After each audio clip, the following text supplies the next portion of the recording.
जय हिंद दोस्तों। मुझसे अक्सर प्रश्न पूछा जाता है कि अभय सिंह आप करना क्या चाहते हैं इस तरीके से, जिस तरीके से आप काम कराते हैं। तो मैं इस वीडियो में सारी बात पॉइंट टू पॉइंट बताऊंगा कि मैं करना क्या चाहता हूँ, क्या मेरा ड्रीम है ये सब काम करा के। तो सबसे पहले मैं काम बढ़िया इसलिए कराता हूँ क्योंकि पहले गांव की जनता जो है और किसान है और जो भी हैं और क्षेत्र के जनता द्वारा चुने गए जो प्रतिनिधि हैं, इन सभी को मैं संतुष्ट कर काम कराता हूँ। मेरे काम से संतुष्ट भी रहता है। इन लोगों का फीडबैक ये रहता है कि जिस तरह से मैंने काम कराया वैसा पूरे उत्तर प्रदेश में वैसा काम नहीं हुआ। जहाँ मैंने जिस विकास खंड में काम कराया, सही बात भी, इसमें कोई वो नहीं है, मैंने बेहतर से बेहतर काम किया, बहुत मेहनत मैंने वहाँ किया है। और मैं इस वीडियो से बताना चाहता हूँ कि मेरा ड्रीम क्या था, ये सब काम करके मैं करना क्या चाहता था। तो मैं ये सब काम करा के सभी रिकॉर्ड सबूत सब कुछ लेकर, और जब मेरा परियोजना समाप्त हो जाता तो प्रतिनिधि द्वारा, क्षेत्र प्रतिनिधि द्वारा सभी का उनके पैड पर लिखित पर लेता कि मेरे काम से संतुष्ट हैं या असंतुष्ट हैं। जो कि अगर ये संतुष्ट हैं लोग, तो लिखित में भी संतुष्टि थी, तो ये सब मैं प्रूफ और इनके रिकॉर्ड लेकर मीडिया के सामने जाता और मीडिया के माध्यम से पब्लिक तक इस बात को हाईलाइट करता। हाईलाइट करने के बाद माननीय मुख्यमंत्री महोदय जी से मिलता और माननीय मुख्यमंत्री महोदय जी से मैं यह प्रस्ताव रखता कि मैंने इस तरीके से काम किया है, इसके बदले मुझे तोहफा चाहिए, मैं उस योग्य हूँ। इसका फीडबैक आप जमीनी स्तर पर जांच करा लीजिए। अगर मैं उस योग्य हूँ तो मुझे तोहफा वो चाहिए, और तोहफा कोई बड़ा तोहफा नहीं, मुझे उस तोहफे में उत्तर प्रदेश का सबसे छोटा गांव हो वो मुझको चाहिए। अगर मुझसे पूछी जाए प्रायोरिटी में कौन सा गांव, तो मैं पूर्वांचल का, अपने डिस्ट्रिक्ट का कोई गांव जो छोटा हो उसको लेना चाहूँगा। मैं उस गांव में करना क्या चाहता हूँ, मैं उस गांव में उस गांव को हर सुविधा देकर स्मार्ट सिटी बनाना चाहता हूँ। और इसके लिए अगर मुझे बिना वेतन का भी काम करना पड़ेगा तो मैं तैयार हूँ। इस देश और इस राष्ट्र के लिए अगर मुझे बिना वेतन का भी काम करने के लिए कहा जाएगा, मैं तैयार हूँ। लेकिन मुझे गांव दिया जाए, मुझे एक मौका दिया जाए।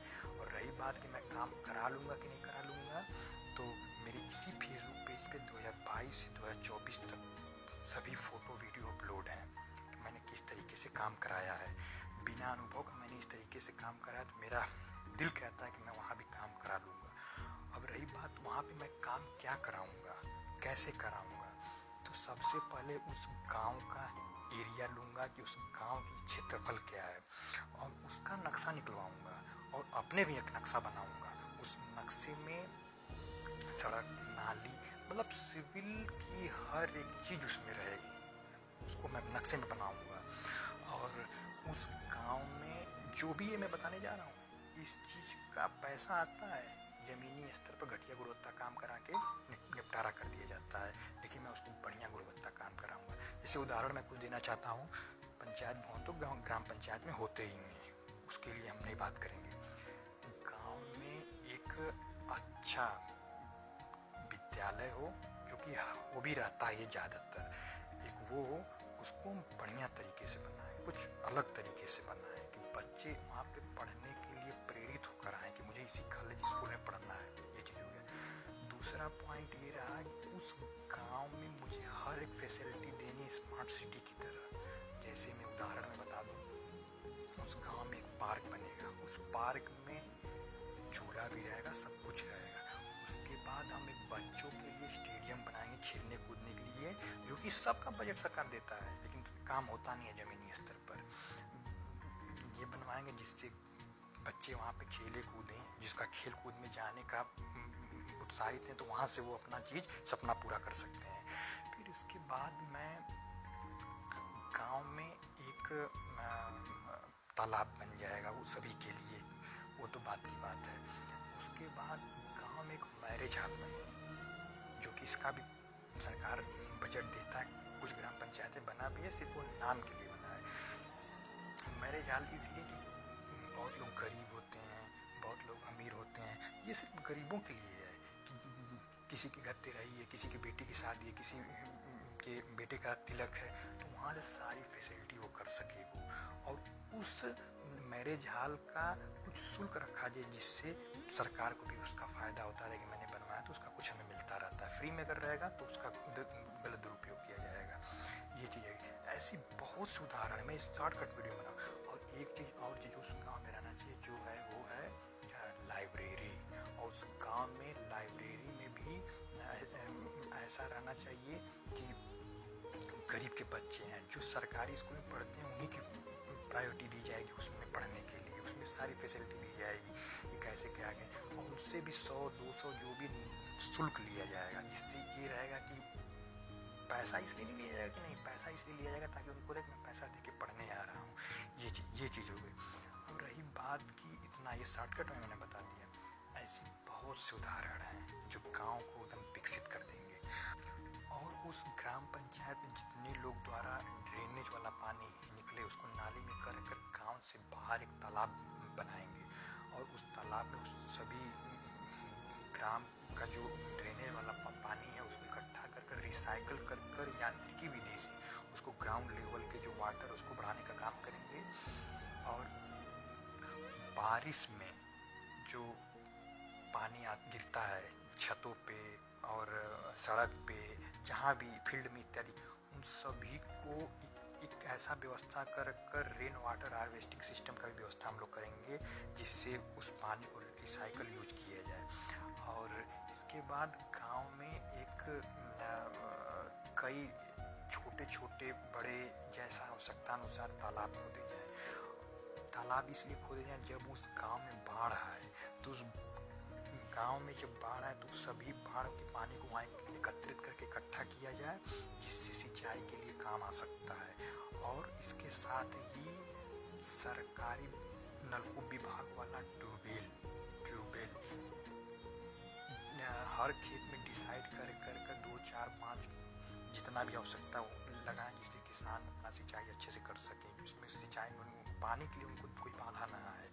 ऐसी व्यवस्था हम लोग करने के। और रही बात, ऐसे बहुत से उदाहरण हैं, मैं शॉर्टकट में बता रहा हूँ।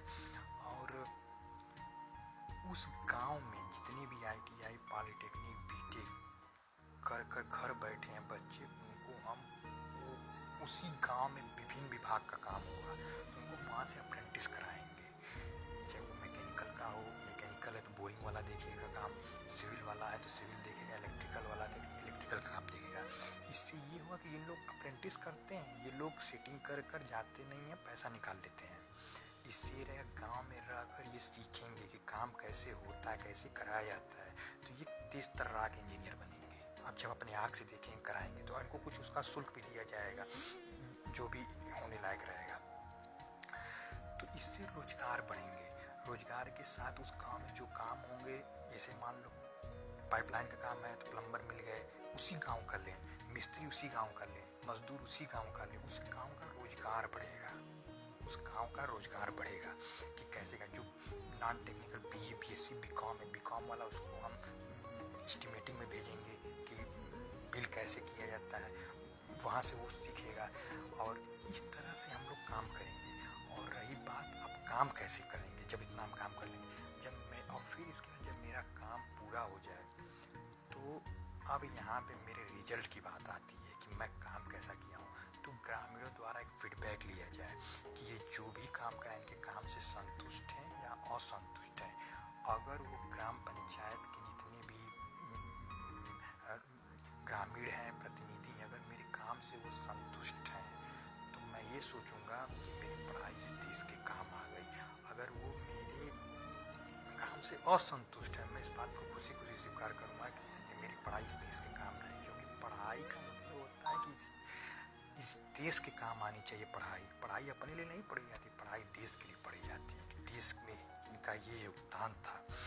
और यही नहीं, अगर ये परियोजना मेरी गांव में अगर सक्सेस हुई, जहाँ तक तो उम्मीद है कि सक्सेस मैं कर लूँगा क्योंकि मुझे अपने पर विश्वास है, सक्सेस हुई तो ये गांव स्मार्ट सिटी बनेगा।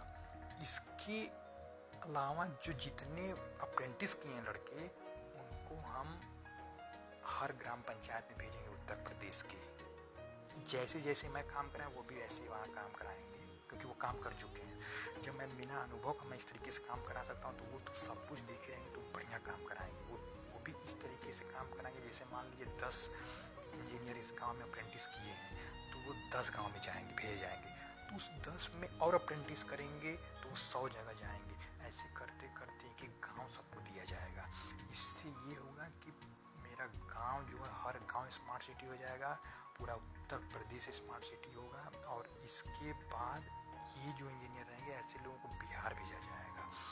बिहार में भी ऐसे ही काम कराया जाएगा जैसे मैं बताया हूँ। वहाँ पे एक गांव में जैसा इंजीनियर जाएगा वो अप्रेंटिस कराएगा, उस तरीके से काम करेगा, इतना बढ़िया काम कराएगा कि गांव वाले एकदम संतुष्ट हो जाएं। उसके बाद जब ये सब काम हो जाए तो उसके बाद हम लोग इस परियोजना को ग्राम पंचायत को हैंड ओवर कर देंगे।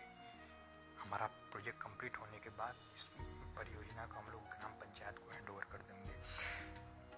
अगर देश को आगे ले जाना है तो गांव को पहले बढ़ाना होगा, क्योंकि गांव से जिला बना है, गांव से मंडल बना है, गांव से प्रदेश बना है और गांव से ही भारत बना है। गांव को जोड़ कर ही भारत बना है। इसलिए सबसे पहले हम गांव को विकास करेंगे। और इस तरीके से मेरा ये है, मैं इस कार्य के लिए और इस देश के लिए और इस राष्ट्र के लिए बिना वेतन का भी काम करने के लिए तैयार हूँ। क्योंकि मैं अगर 2 साल मेहनत करूँगा इस तरीके से, अगर काम ये सक्सेस हुआ तो पूरे भारत में इस तरीके से काम होगा। और इससे ये फायदा होगा कि ईमानदारी से काम होगा, बढ़िया काम होगा, ये मेरा विश्वास है अगर एक गांव सक्सेस हुआ तो। और ऐसे जब ये परियोजना मेरी सक्सेस हो जाएगी तो एक उदाहरण के लिए बता दूं, उस क्षेत्र में एक उद्योग लगेगा, सीमेंट का फैक्ट्री हो गया, चाहे सरिया का फैक्ट्री, वहाँ पे रोजगार दिया जाएगा।